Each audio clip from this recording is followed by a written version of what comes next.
Hello student, today I will discuss about the reflection of light. Reflection of light होती क्या है, आज मैं वो डिस्कस करूँगी। पहले तो इसमें मिरर लेते हैं, हम एक मिरर लेंगे, उसकी दूसरी साइड क्या करेंगे, पॉलिश मैंने पर्पल कलर से दिखाई है और मिरर जो है ब्लू लाइन से दिखाया है, ठीक है। उसके बाद हम इस मिरर पे एक लाइट को फॉल करेंगे। जो लाइट इस पर फॉल हो रही है उसे क्या बोलते हैं, इंसिडेंट रे। और इंसिडेंट रे भी बोल सकते हैं, लाइट इसको रे भी बोल सकते हो, लाइट भी बोल सकते हैं।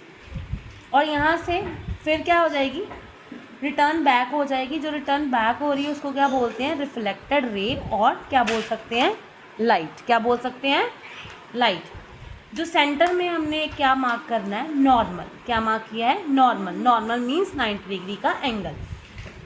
उसके बाद मैं ये बताऊंगी, जो इंसिडेंट रे और नॉर्मल है उसके बीच में जो एंगल बनेगा उसे क्या बोलते हैं, इंसिडेंट एंगल या एंगल ऑफ इंसिडेंस।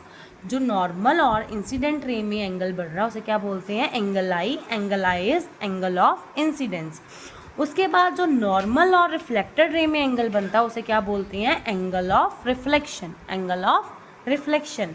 तो अगर हमें रिफ्लेक्शन ऑफ लाइट की अगर डेफिनेशन देनी तो हम बोलेंगे, bouncing back of light is called reflection of light. एक ही मीडियम है, जैसे लाइट आई वैसे ही वापस चली गई, इसे क्या बोलते हैं, रिफ्लेक्शन ऑफ लाइट। उसके बाद बेटा हम क्या करेंगे, law of reflection of light. इसके दो लॉज हैं, लॉज 1 एंड लॉ 2। लॉ 1 में हम क्या पढ़ते हैं, angle of incidence is equal to angle of reflection. Angle I, this is the symbol of angle of incidence, R is the symbol of angle of reflection. अगर हमने angle of incidence 60 पे fall किया है तो reflection भी किस पे होगी, 60 पे होगी। उसके बाद है लॉ, सेकेंड लॉ।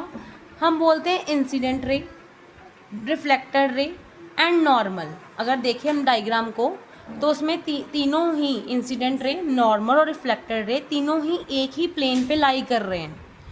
तो हम बोलेंगे the incident ray, reflected ray and normal all lie in the